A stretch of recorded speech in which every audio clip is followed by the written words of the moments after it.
बड़ी खबर दिल्ली से। सुरक्षा को लेकर सीबीएसई बोर्ड का निर्देश। सभी स्कूलों को सीसीटीवी कैमरा लगाने का निर्देश दिया गया है। एंट्री एग्जिट गेट पर कैमरा लगाने को कहा गया है। 15 दिन की रिकॉर्डिंग रखने के निर्देश दिए गए हैं। तो सुरक्षा को लेकर सीबीएसई बोर्ड का निर्देश। दिल्ली से बड़ी खबर आपको बता रहे हैं इस वक्त की। सभी स्कूलों को सीसीटीवी से लैस करने का निर्देश दिया गया है। एंट्री एग्जिट गेट पर कैमरा लगाने को कहा गया, ये निर्देश दिया गया है। तो बड़ी खबर आपको बता रहे हैं। और इसके अलावा 15 दिन की रिकॉर्डिंग रखने के निर्देश। कांवड़ यात्रा में हो रहे उत्पात पर यूपी के डिप्टी सीएम ब्रजेश पाठक ने एसपी को घेरा है। न्यूज स्टेट से खास बातचीत में डिप्टी सीएम ने आरोप लगाया कि समाजवादी पार्टी के कुछ अराजक तत्व कांवड़ यात्रा में घुसपैठ कर रहे हैं। हमारे साथ मौजूद हैं उत्तर प्रदेश के डिप्टी सीएम ब्रजेश पाठक जी।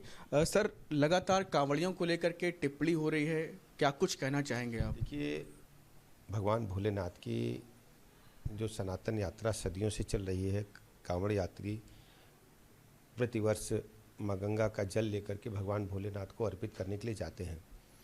इस यात्रा को बदनाम करने की एक साजिश समाजवादी पार्टी ने रची। सोची समझी रणनीति के तहत कुछ अराजक तत्वों को कांवड़ियों के भेष में भेज करके अराजकता का माहौल क्रिएट किए हैं।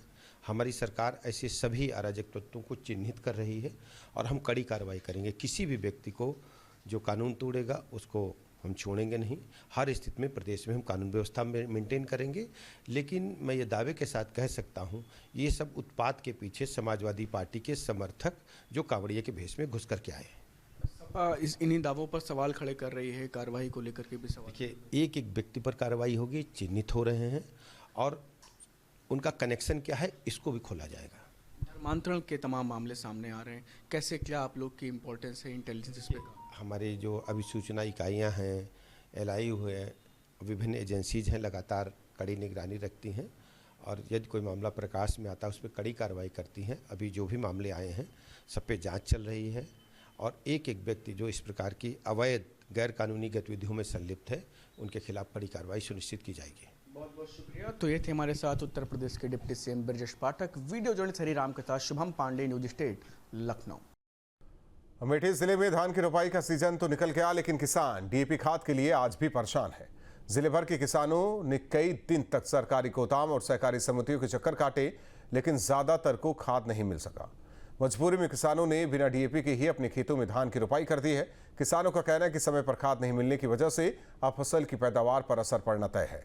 इससे लागत बढ़ेगी, लेकिन उत्पादन घटने का डर भी बना हुआ है, जिससे पूरे साल की कमाई पर संकट मंडरा रहा है। उत्तर प्रदेश के गांव-गांव में इन दिनों सबसे बड़ी चिंता खाद की है। धान की रोपाई का सही वक्त अब निकला जा रहा है, मगर किसान सुबह से शाम तक लाइन में खड़े होकर खाली हाथ लौट रहे हैं। डीएपी के लिए सरकारी गोदामों के बाहर लगी लंबी कतारें इस बात की गवाही दे रही हैं कि किसान की मेहनत और धैर्य की अब परीक्षा हो रही है। इस समय हम अमेठी के एक सरकारी इफ्को के केंद्र पर हैं, जहां आप देख सकते हैं कि किसान लंबी कतारों में लगे हुए हैं और अपनी बारी का इंतजार कर रहे हैं कि हमारी कब बारी आएगी और कब हमको डीएपी मिलेगी। तमाम सारे किसान हैं, हम बात करेंगे इनसे। क्या नाम है आपका? छेदी विश्वकर्मा। छेदी जी, ये जो है डीएपी मिल रही है बराबर? ना, बिना डीएपी के लगाए यही क्या करिए, यूरिया का यूरिया नहीं मिलना चाहता। तमाम सारे लोग हैं, लाइनों में लगे हुए हैं, लंबी कतार है जो है, और भी सारे लोग हैं। क्या नाम है आपका? देवेंद्र सिंह। देवेंद्र जी, किस चीज़ के लिए आए हैं? यूरिया के लिए। यूरिया के लिए। डीएपी मिल गई थी? नहीं मिली थी, बगैर डीएपी की रोपाई हो गई। जी जी। ये बुजुर्ग दादाजी भी हैं, ये भी लाइन में लगे हुए हैं। कितनी उम्र है दादाजी आपकी? 70 साल के हैं, लाइन में लगे हैं डीएपी के लिए। क्या रोपाई कर दिए धान की? अभी नहीं कर दिए हैं। डीएपी मिल गई थी आसानी से? डीएपी नहीं ली। बिना डीएपी के? आज किस लिए ये लाइन में लगे? यूरिया के लिए। यूरिया मिल रही है। बड़ी खबर लखनऊ से आपको बता दें, सीएम योगी से मिलने पहुंचे बृजभूषण शरण सिंह। सीएम आवास पहुंचे बृजभूषण शरण सिंह। 5 कालिदास आवास पर पहुंचे हैं पूर्व सांसद बृजभूषण शरण सिंह सीएम से मिलने। तो बड़ी खबर आपको बता रहे हैं इस वक्त की। सीएम आवास पहुंचे बृजभूषण शरण सिंह, तो कैसरगंज से पूर्व सांसद। तो बड़ी खबर आपको बता रहे हैं इस वक्त की, सीएम योगी से मुलाकात करने पहुंचे हैं बृजभूषण शरण सिंह। अविनाश हमारे साथ सहयोगी जुड़े हुए हैं इस खबर पर। अविनाश, अचानक सीएम से मुलाकात करने पूर्व बीजेपी सांसद बृजभूषण शरण सिंह पहुंचे हैं।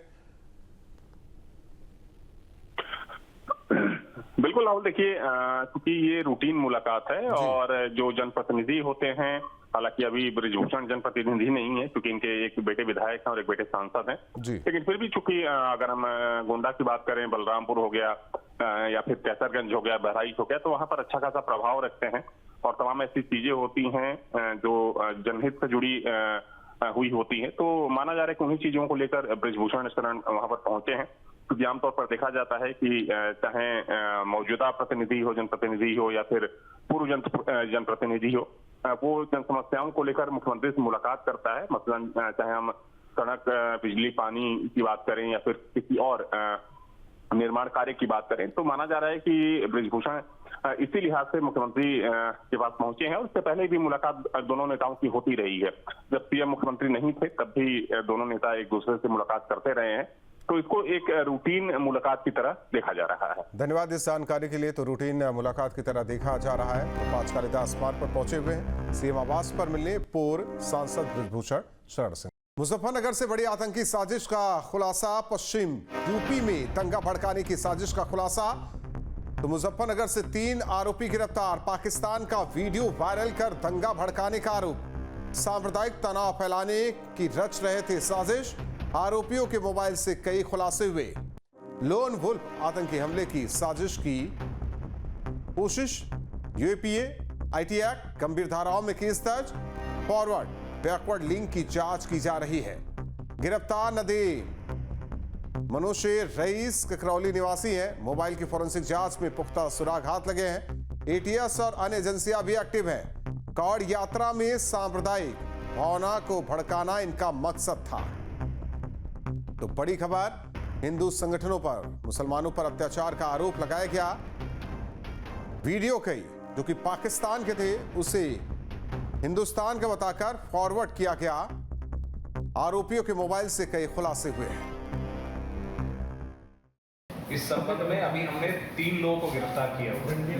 उनसे हम कंटिन्यूसली पूछताछ कर रहे हैं और जो भी उनके पास हमको डिवाइस मिले हैं, मोबाइल फोन्स के मिले हैं, उन सब का भी एनालिसिस हम कर रहे हैं। इसमें आपके माध्यम से मैं ये बात बताना चाहूँगा कि इस प्रकार का वीडियो कई ग्रुप्स में प्रसारित हो रहा है और उसमें यही आरोप लगाया जा रहा है कि कुछ संगठनों द्वारा मुसलमानों की इस तरह से हत्या की गई है, जिसमें खासकर बच्चों का जिस तरह उन्होंने चित्रण दिखाया है जो पाकिस्तान की घटना का है, उससे लोगों के अंदर उनकी भावनाओं को भड़काया जा सकता है। इस समय हमारी टीम्स अन्य जनपद और अन्य राज्यों में भी कंटिन्यूसली दबिशें दे रही हैं, जिससे जिन्होंने भी इन वीडियोस को अपने विभिन्न ग्रुपों में प्रसारित किया है अथवा इनको कहीं और फॉरवर्ड किया है, उनकी हम अरेस्टिंग कर सकें। जहाँ भक्ति है हर शब्द में, कथाओं में छिपे हैं दिव्य रहस्य और ज्योतिष देता है जीवन को दिशा। धर्म से जुड़ी हर बातों को जानने के लिए हमारे चैनल स्तुति को सब्सक्राइब करें। चैनल पर जाने के लिए इस लिंक पर क्लिक करें।